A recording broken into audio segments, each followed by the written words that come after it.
मैंने परमेश्वर से प्रश्न कहा, मैंने कहा प्रभु आपने भारत के भविष्यवक्ताओं से कभी बातचीत नहीं करी?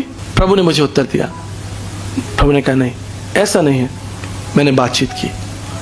भारतीय दर्शन के 19 पुराणों में से एक पुराण जिसका नाम है भविष्य महापुराण। भविष्य महापुराण के प्रतिसर्ग भरत खंड में वेद व्यास जी लिखते हैं, स्वैतवस्कत्रम ईशपुत्रम क्वारी गर्भसमम ईसा मसीहा इतिच मम नाम प्रतिष्ठनम।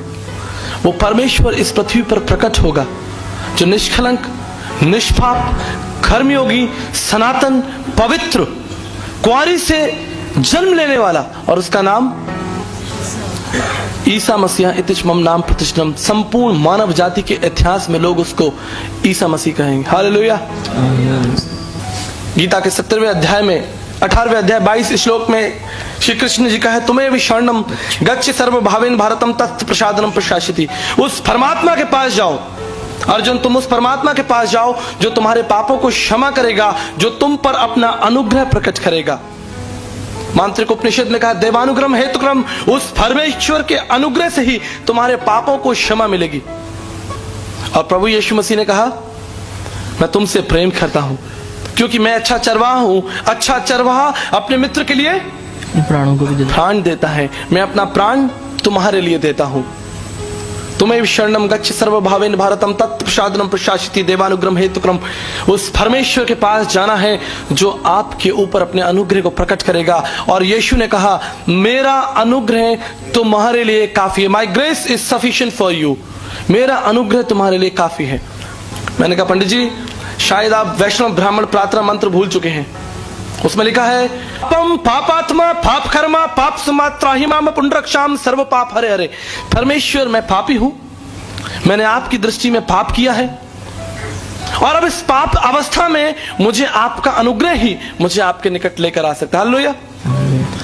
ये प्रार्थना है। अस्तोमा सदगमय थमसोमा ज्योतिर्गमय मिथुमा मृतगमय। बृहद आरण्य का उपनिषद 1:3-27 के लिखने वाले, यजुर्वेद के लिखने वाले, यजुर्वेद तीसरे मंडल में लिखा है कि पाप की अवस्था कुछ इस तरह से जैसे एक छोटा बछड़ा, गाय का बछड़ा देखा आपने, छोटा बछड़ा, कोमल बछड़ा, मोटी मोटी रस्सियों के साथ किसी पेड़ के साथ बंधा हो और चिल्ला रहा हो मां, वो उस अवस्था से बाहर नहीं आ सकता, लेकिन उसकी मां निश्चय ही उसके पास आ सकती है।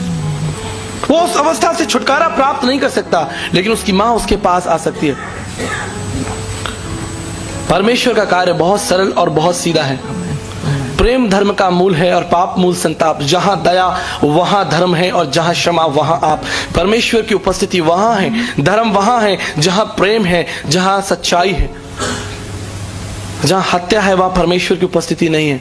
पापम पापात्मा पाप कर्मा पाप समा त्राहिमाम पुंडरक्षाम सर्व पाप हरे हरे। और सबने पाप किया है और सब परमेश्वर की महिमा से। कोई भी इस हॉल में ऐसा नहीं है जो ये कह दे कि मैंने पाप नहीं किया। अब इस पाप के बंधन से छुटकारा प्राप्त करने के लिए मनुष्य ने बहुत सारी योजनाएं बनाई, और उस योजनाओं को आज आप धर्म के रूप में देखते हैं, विभिन्न प्रकार के धर्म। प्रभु यीशु मसीह कौन है?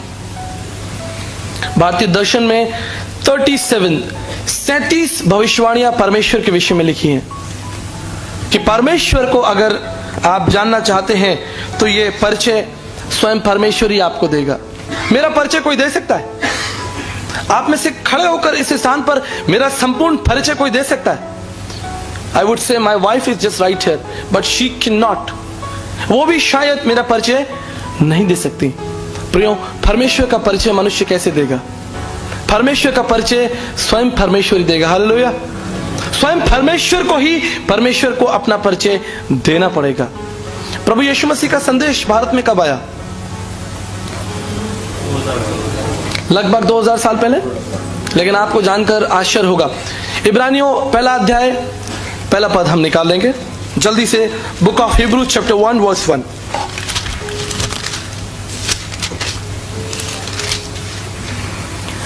पूर्व युग में परमेश्वर ने बाप दादाओं से थोड़ा थोड़ा करके और भांति भांति से भविष्यवक्ताओं के द्वारा बातें कर इन अंतिम दिनों में हमसे पुत्र के द्वारा बातें की, जिसे उसने सारी वस्तुओं का वारिस ठहराया।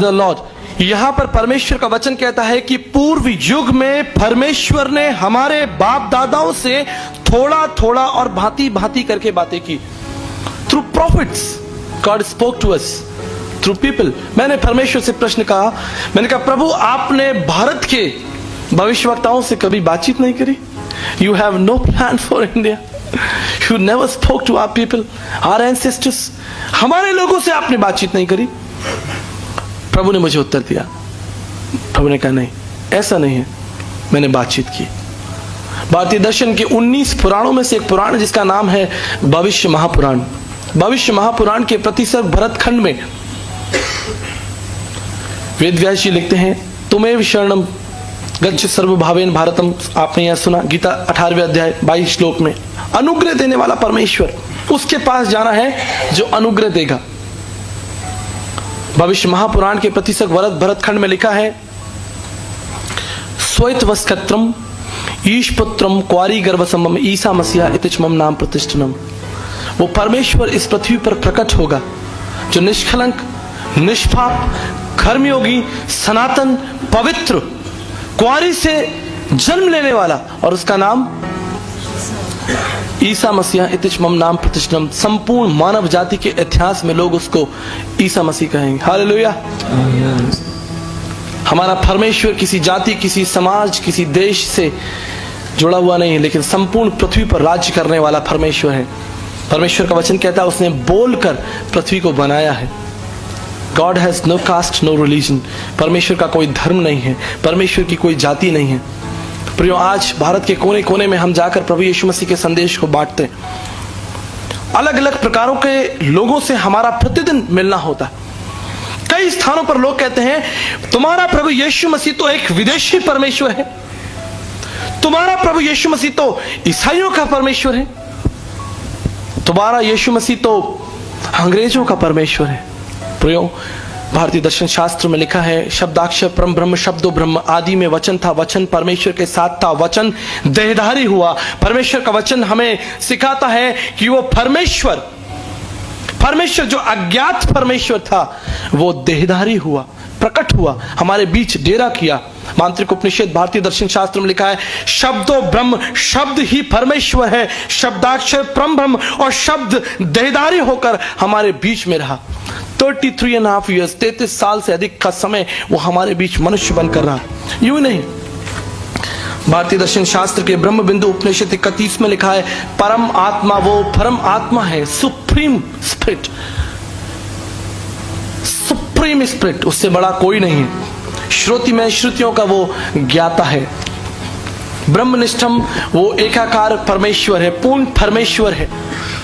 सा ब्रह्मचारी वस्त्रशा, वो एक सिद्ध ब्रह्मचारी परमेश्वर है। मांत्रिक उपनिषद के इस लक्ष्य को सिर्फ और सिर्फ हम प्रभु यीशु मसीह के जीवन में देख सकते हैं। यद्यपि संसार में बहुत सारे देवी देवता, गुरु, महात्मा, पीर पैगंबर, संत आए, लेकिन उपनिषद इस लक्ष्य में सब्रह्मचारी वस्त्रशा कोई भी फिट नहीं होता सिवाय यीशु मसीह के। एक कर्मयोगी, सन्यासी, पवित्र जीवन। तुलसी याजक आय के, कौन भयो समृत, कंचन पे कुंचन किन्न न पस। कौन इस संसार में ऐसा हुआ, संत तुलसीदास जी कहते हैं, जिसने पाप नहीं किया। मौसम कौन कुटिल खल खामी, पापी कौन बड़ो है मोसे सब पत्तन में नामी। इस संसार का सबसे बड़ा पापी मैं हूं, संत तुलसीदास जी कहते हैं। प्रियो, इस पाप के भवसागर से निकलने के लिए क्या रास्ता है? From my last 17 years, 17 साल के कठोर परिश्रम के बाद यीशु मसीह को मैंने मोती की तरह चुनकर अपने जीवन का त्राता बनाया है। चुनकर, जानकर कि यीशु मसीह कौन है। मनुष्य आज पूर्ण रूप से पतित, पाखंडी हो चुका है, पाप की अवस्था में पूर्ण रूप से गिर चुका है। उसके लिए कोई दूसरा रास्ता नहीं कि वो इससे बाहर निकल आए, सिवाय इसके कि उसके लिए एक दंड दिया जाए। आपने गलती की है, आपने पाप किया है। पापम पापात्मा पाप कर्मा पाप समात्राहिमाम पुनरक्षाम सर्वपा। हम में से हर एक व्यक्ति जो इस स्थान पर बैठा है, चाहे वो किसी जाति, भाषा, कुल, समाज, क्षेत्र का क्यों ना हो, जान ले कि वो पापी है। अस्तो मां सदगम है, असत्य में है, प्रार्थना की जा रही है हमें असत्य से निकालकर सत्य में लेकर चले। तमसो मां ज्योतिर्ग में, हमें अंधकार से निकालकर ज्योति में ले चले। मृत्यु मां अमृत गमे, और मृत्यु से निकालकर जीवन में ले चले। और यीशु ने कहा, मार्ग, सत्य और जीवन मैं ही हूं। हालेलुया। प्रभु यीशु मसीह पर विश्वास करने का जो सबसे महत्वपूर्ण कारण मेरे लिए है वो ये है कि प्रभु यीशु मसीह जीवित परमेश्वर है। It's not philosophical, it's not emotional कि प्रभु यीशु मसीह भावनात्मक जीवित है, मेरे मन में जीवित है, ऐसा नहीं है। हिस्टोरिकली रोम सरकार के द्वारा प्रभु यीशु मसीह को क्रूस पर चढ़ाया गया मेरे प्रियो, एक पब्लिक डेथ। रोम सरकार के द्वारा प्रभु यीशु मसीह को पब्लिकली मारा गया और प्रभु यीशु मसीह का पुनरुत्थान भी पब्लिकली हुआ। 40 दिन और प्रभु यीशु मसीह अपने लोगों के बीच में रहा। यह है मेरे और आपका विश्वास का कारण।